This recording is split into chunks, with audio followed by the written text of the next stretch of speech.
Hello everyone, কেমন আছেন আপনারা সকলেই? আশা করি সকলে অনেক ভালো আছেন এবং সুস্থ আছেন। তো আপনাদের কিন্তু বহুকাঙ্ক্ষিত সেই নাবিক রিডিং ভর্তি পরীক্ষা হয়ে গিয়েছে এবং তার লিখিত পরীক্ষার রেজাল্টটি কিন্তু অলরেডি পাবলিশ করা হয়েছে। তো আপনারা অলরেডি কিন্তু আপনাদের রেজাল্ট পেয়ে গেছেন। আমার চ্যানেল যারা ফলো করতেছিলেন তাদের কিন্তু অনেকের রেজাল্ট চলে আসছে।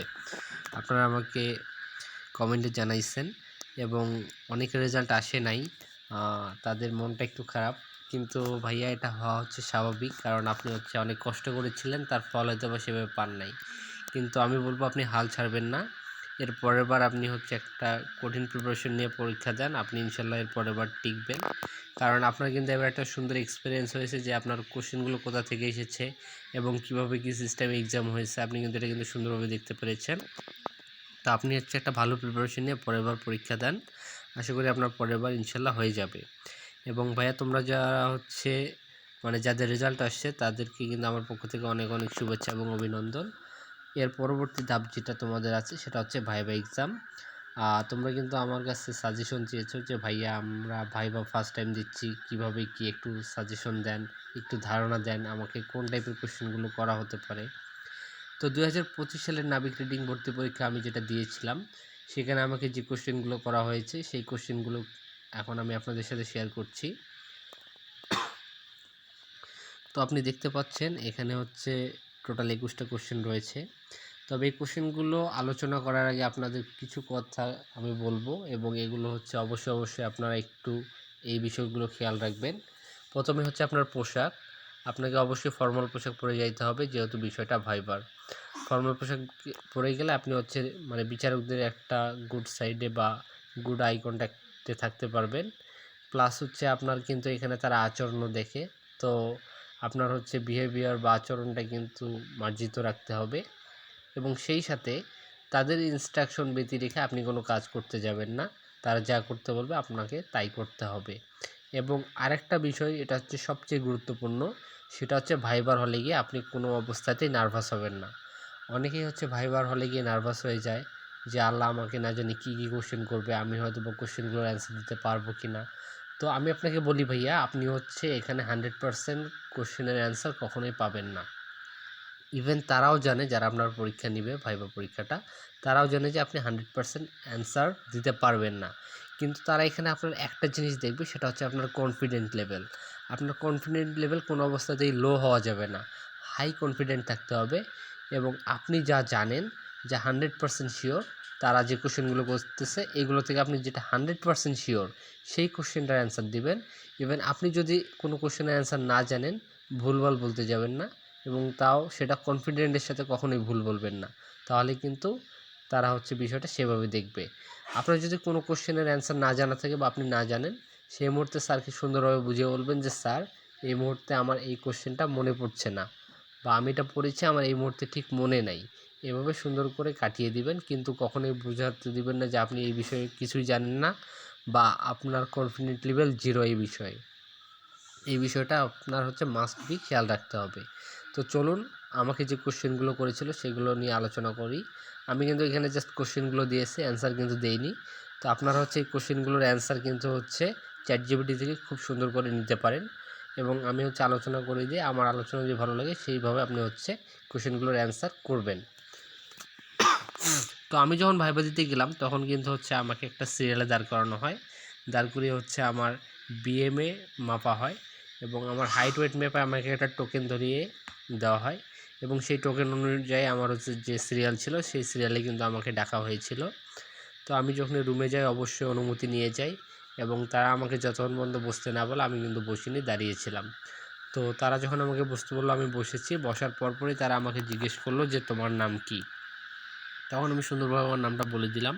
তারপর তারা কিন্তু আমার কাছ থেকে আমার এসএসসির যে সার্টিফিকেটটা ছিল সেটা কিন্তু চাইলো, আমি কিন্তু সেটা তাদেরকে দিলাম। তো সার্টিফিকেট দেখার পর তারা আমাকে কোশ্চেন শুরু করলো। প্রথমে বললো যে তোমার নিজের বিষয়ে বলো ইংলিশে। আমি আমার নিজের বিষয়ে 2-3টা বাক্য বলার পরেই তারা আমাকে জিজ্ঞেস করলো যে তুমি কোন জেলা থেকে এসেছো বা তোমার জেলা কিসের জন্য এবং বললো যে তোমার জেলা কিসের জন্য বিখ্যাত। তো আমি বললাম আমি রংপুর জেলা থেকে এসেছিলাম এবং আমার জেলা হচ্ছে যে কারণে বিখ্যাত, আমি তাদেরকে সেটা বলেছিলাম। তারপরে তারা আমাকে বললো যে নাবিক বা রেটিং নাবিক সম্পর্কে তুমি যা জানো সেটা আমাদেরকে বলো।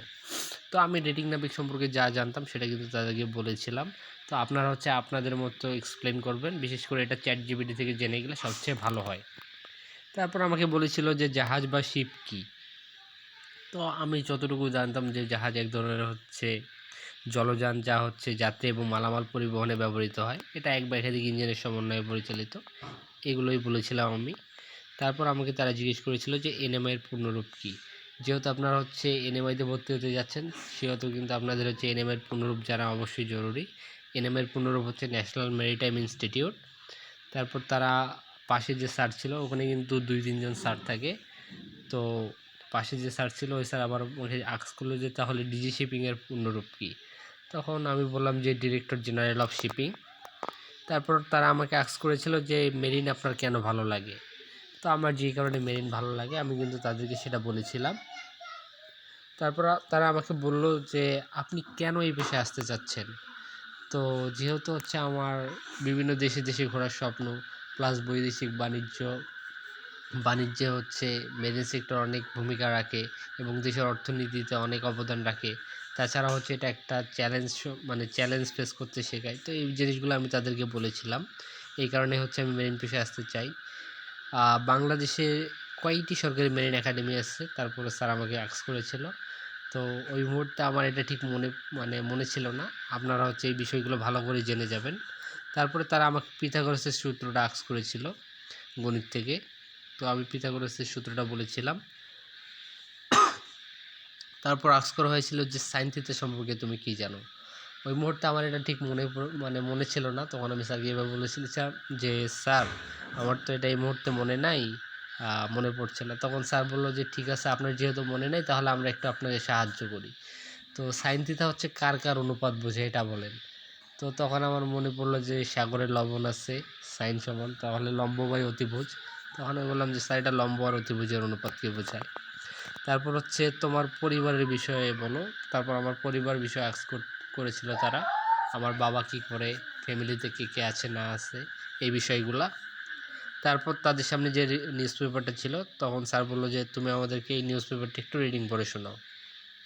তো আমি রিডিং পড়ে শোনাইছি তাদেরকে। তারপর এই চাকরি পাইলে তুমি কাকে বিয়ে করবে, এটা হচ্ছে আমার জন্য একটা সবচেয়ে ওড কোশ্চেন ছিল। কারণ ভাইবা সিচুয়েশনে যদি আপনাকে এরকম একটা কোশ্চেন করা যায়, আপনি কিন্তু অবশ্যই নার্ভাস হবেন, কিন্তু নার্ভাস হওয়া যাবে না। তো আমি লিটল বিট নার্ভাস হই, কারণ এই ধরনের ওড কোশ্চেন আমাকে কেউ করে নাই। তো আমি তো স্যারকে বললাম যে স্যার আমি তো প্রেম টেম করি না, আমার তো কোনো ইয়া নাই আর কি। তো এইভাবে বিষয়টা কাটাই দিয়েছি। তারপরে পাশে যে স্যার ছিল সেই স্যার বললো যে তোমার জিএফ কী করে। তো আমি তাদেরকে বললাম যে স্যার আমার তো কোনো জিএফ নাই বা এই ধরনের কিছু আমার হচ্ছে করার সুযোগ হয় নাই। তারপর হচ্ছে স্যার জিজ্ঞেস করতেছিল যে সুযোগ পাইলে কি করতে নাকি, না স্যার আমি পড়ালেখা নিয়ে একটু ব্যস্ত ছিলাম, যার কারণে এইগুলো করার সুযোগ হয় নাই। তো এই বিষয়গুলো বাদ এই ধরনের আউট কোশ্চেন কিন্তু আপনাদেরকে করা হতে পারে, তো সেইভাবে প্রিপারেশন নিয়ে যাবেন। তারপর বলা হয়েছিল যে আর্কিমিডিসের সূত্রটা বলো। আর্কিমিডিসের যে প্লাবতার সূত্র রয়েছে সেই প্লাবতার সূত্রটা কিন্তু আস্ক করা হয়েছিল। তারপর 19 নম্বরে আয়তক্ষেত্রের ক্ষেত্রফল নির্ণয়ের যে সূত্রটা তারা কিন্তু সেটা আস্ক করেছিল। যতক্ষণ পর্যন্ত আপনি হাল ছাড়েননি ততক্ষণ পর্যন্ত আপনাকে কোশ্চেন করেই যাবে তারা, বিষয়টা হচ্ছে এমন। তো সেভাবে প্রিপারেশন নিয়ে যাইতে হবে। তারপর আয়তক্ষেত্রের যখন ক্ষেত্রফলের সূত্র বললাম তখন বললো যে তাহলে কর্ণের ক্ষেত্রফল বা কর্ণের দৈর্ঘ্য নির্ণয়ের যে সূত্র রয়েছে সেটা বলো। তো ওই মুহূর্তটা আমি পারি নাই, তারপর ওটা স্কিপ করে গেছে। তারপর আমাকে শেষে 2টা কোশ্চেন জিজ্ঞেস করা হয়েছিল যে সিডিসি এবং এসএসসির ফুল মিনিং কী। তো এই দুটো আমি দেওয়ার পর তারা আমাকে আর কি সুন্দরভাবে বললো যে আপনি এখন আসতে পারেন। তো তারপর আমি সেখান থেকে চলে আসি তাদেরকে সালাম দিয়ে। তো বিষয়টা হচ্ছে এমন যে আপনাদেরকে এই ধরনের কোশ্চেনগুলো জিজ্ঞেস করতে পারে। তো আগে থেকে একটা সুন্দর প্রিপারেশন নিয়ে যাবেন এবং ভাইবা হলে কোনো অবস্থাতেই নার্ভাস হওয়া যাবে না। তারা যা আস্ক করবে সুন্দরভাবে আপনি অ্যান্সার দিবেন, তাহলে দেখবেন যে মোটামুটি একটা ভালো প্রিপারেশন নিয়ে আপনি ভাইবা দিতে পারছেন এবং ইনশাল্লাহ আপনি ভাইবাতে সিলেক্টেড হয়ে যাবেন। তো আশা করি আমার এই ভিডিও দেখার পর আপনাদের কনফিডেন্ট লেভেলটা একটু বাড়বে এবং একটা ভালো এক্সপিরিয়েন্স হবে, এই প্রত্যাশা রেখে আমি আজকের ভিডিও এই পর্যন্তই শেষ করছি। আসসালামু আলাইকুম।